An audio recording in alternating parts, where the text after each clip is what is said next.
Guys, deluded Guna, you choosing Golo Kante. You guys know I'm not one to make excuses. Fridays as well as Sundays, we go in with the Q&As. Thank you very much for the people that answered the questions. If I've missed you out, apologies. I don't do it intentionally. I'm very cut for time or more time, so that makes sense to people that understand. But for those who don't, more time, I don't have time in it. So when I get a few minutes or whatever, the Q&As have to get rolled out. Like I said, thank you for the questions. I need them questions again, like yesterday. I need them questions. I needed them yesterday. I needed them the day before. Get in the comments with the Q&A questions. Subscribe, and let's crack on now, man. First question, a good one. Truth884 asks, opinion on Jonny Evans to Arsenal. Now, for those who don't know, obviously Jonny Evans is being linked with Arsenal heavily, and it looks like a deal's going to be done. I'm pretty sure his contract's up not this year, but next year. West Brom are not looking like they're going to stay up. They probably could stay up if they grab 40 points, of course, but they're in a relegation battle. Jonny Evans, you saw he could have went City, ex-Man United, Premier League winner, and all them things. You can't forget. You can forgive him for wanting to join Arsenal or City or whoever that's more competitive in them things there.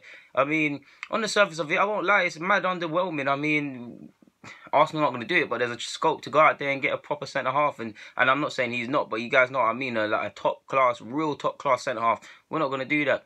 Jonny Evans, for face value, is cool, man. I mean, he's Premier League proven, and I say that lightly. I don't like to get hung up on them things. Premier League proven. He's a winner with Manchester United, and more importantly, Ferguson, so he can bring that winning mentality. I know we've said this with several players, but yeah, you'd like to think he could coach players through games, manage out games. He's obviously decent with ball playing centre-half. He's obviously a decent centre-half. It isn't the worst of options. 25 million is a rip-off, but this is the market now. I mean, we've seen Drinkwater go for prices he shouldn't have.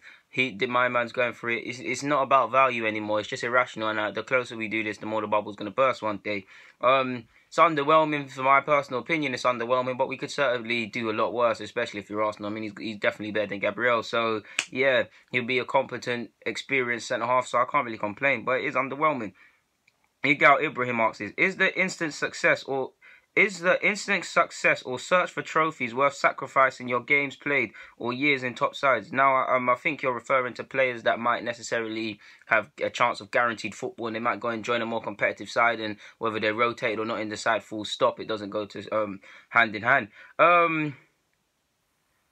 I would say I understand both parts. I mean, if I'm a young player necessarily, like, let me put myself, I don't know whose shoes to put me in, but if I'm a young player and I'm playing a lot of football at a team, we might not be winning trophies, but I'm playing, I'm important, I'm enjoying myself. Let's just say I'm 18, 19. I'm enjoying myself, I'm playing games. I'm a fairly good and fairly promising professional. I know if I keep playing, keep performing, that move is going to come, so I don't need to worry about it. But let's just say I'm 18, 19, I'm still doing dirt, and Barcelona come and ask for me.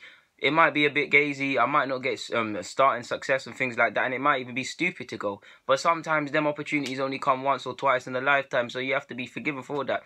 I would say it is to a degree worth foregoing instant football, guaranteed first team football, guaranteed starting 11 place for anyone. It is worth foregoing if you're going to join a more competitive side, purely because, for one, if you're going to join a more competitive side, you shouldn't be scared for competition. If you're going to play for Barcelona, Madrid, all of these guys, they sign the best players in the world. They're constantly looking to sign the best players in the world. Every top team has competition, and you should relish that. So if you're not on it, then maybe you shouldn't move to a top team. Because them top teams, that's how they win trophies. Obviously, we've seen Real Madrid, they ain't really been on the Galactico thing, and they've kept the same side. Barcelona, notorious in that aspect at times. I know they're signing players now, but you get the point.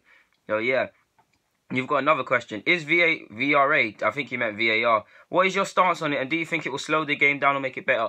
I used to be a mad, I can't lie, I didn't want it at first, you know. I used to be, it's going to ruin the Premier League in the sense that, not ruin it, it's going to obviously enhance it, but we're going to lose that controversy, that whether it's for your side or against your side, what makes football. But now I'm fully up for it.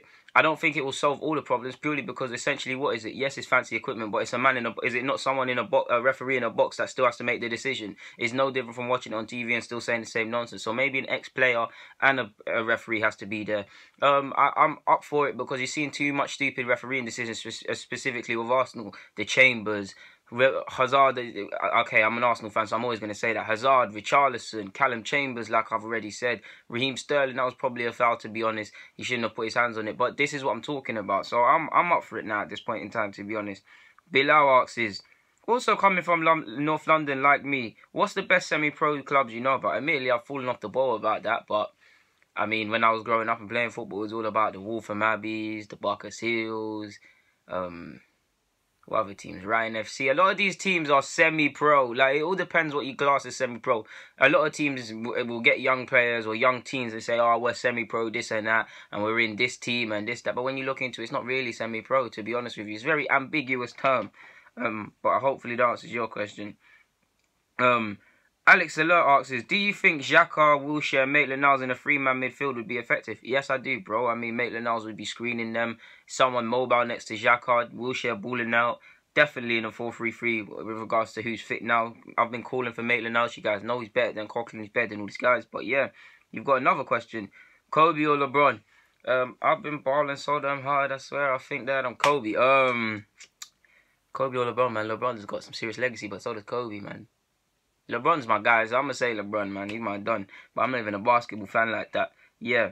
Next question. Beastly Jab 66 asks, is Ainsley Maitland-Niles to be converted into a full-time fullback like Kieran Gibbs? You never know in football. It's a funny old game. Some players that are fullbacks now weren't fullbacks. They were wingers or central midfielders. Some central midfielders been moved around. So it could be an option. I mean, for him, he's got to keep it open. I mean, he's getting first-team football. I mean, he can definitely challenge Bellerin on the right-hand side. The Arsenal and all top clubs typically have a packed midfield. I believe he can break into it, but if you look at the numbers, and Wenger likes to give everybody a game, there's only so many games everybody can play. So you could say that. I think he's got enough about him to be a midfielder for us, but it's a very big possibility he's probably got to consider.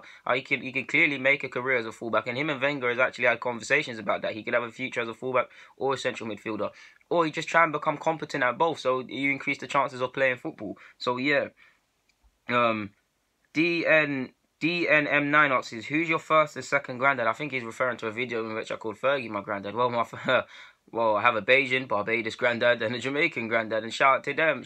They're my granddads. But past that, Ferguson, another granddad, Arsene Wenger. So man's got 4 granddads. 4 granddads in this. I really don't care.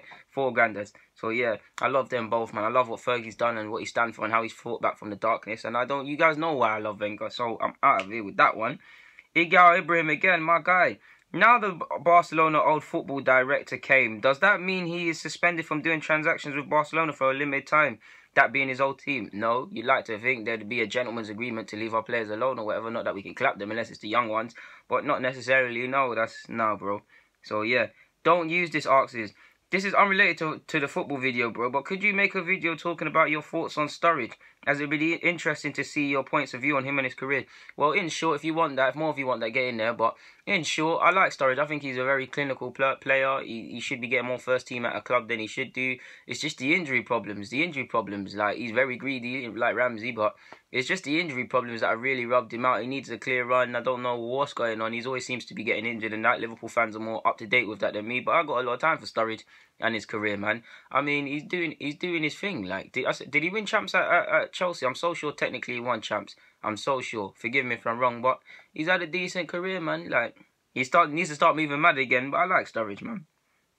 Who else is this? Bilal comes again. My guy. You asked another question. My bad, guy. Where is it? I can't even see it, broski. Oh, there. My handwriting is not my handwriting. The font is poor. Do you think Joel Campbell will have a future at Arsenal? No, bro. His contract's up in the end of the year. He's not having the best of loan spells. It's up. It's over. Wenger clearly doesn't rate him too highly. My bad. Apologies, people. Wenger clearly doesn't rate him too highly because he fought for time not to put him into the side. And when he was in the side, he's nothing to write home about. But on the basis that you play good, keep the spot, he didn't. He weren't in the first team too tough in the match day squads on a regular basis, even though he signed a new deal. So I'd say he don't have a future here. And you've also asked, do you think he'll bang for Costa Rica? Well, he did at the last World Cup, and I mean, he's one of their best players, and he's got to stand up to be counted, so you'd like to think so. RH Starman asks, do you play FIFA? If you do you play Ultimate Team Pro Club's career mode? I used to play FIFA, admittedly, bro, but like I've told you, I ain't got Xbox or PS4 now, so naturally I don't. Play on a family members when I can, when I go to his yard and that. But other than that, not really. I'm more a football manager, man. Admittedly, I ain't played that for a while, but yeah, man. I won the treble in my first year at Arsenal. So yeah, looking to certify myself in the Champions League. I'm gonna mass sell-off is gonna happen at my club as well. We'll see how my team's gonna shape up in the second season. But yeah, man. Also sold Giroud, Theo Walcott as well. But yeah. Red Lacquer asks, opinions on Upamecano and Delight of Ajax. Do you think Spen, obviously talking about Millerstadt, will recommend them? I like them both. Delight's probably the best young centre-half I've come across, certainly in the last 18 months. He's ridiculous, so mature, almost like a captain. It's scary how good he might even be in 10 years or so. It's scary. So him, Upamecano, you guys know how much I love him. I love them both. I'd like to think Sven would recommend them to Wenger, but I mean, it's not like the scouts and people in the know Arsenal must have seen these players already if we know about them. So I don't really think he's going to tell them anything new, bar arguably thingy. Keep reiterating that we need to get these kids, but I mean, Delight's going to cost a pretty penny. I know Davison Sanchez went Spurs for 40, so there might be a rumoured negotiation, but I don't see Arsenal doing that. Definitely not going to give Leipzig what they want, but they're both terrific centre-halves, and I believe they're going to go all the way, and I'm keen to see how they develop, and it's exciting to document, not create, like I tell you guys, to document their journeys. But I don't think there's anything else, guys. I think I've covered all your Q&As for Sunday. Get in the comments with some more. We need to go again on Friday, guys, man. Deluded Guna. I know because of I told you guys I got a new role with increased hours and things, so it's a bit hard for my videos, and I know I've slacked, and I apologize for that. But I'm trying, people, man. Deluded Guna, YouTube, and Golo Kante. Get in the comments, subscribe, and do the rest. I'm out.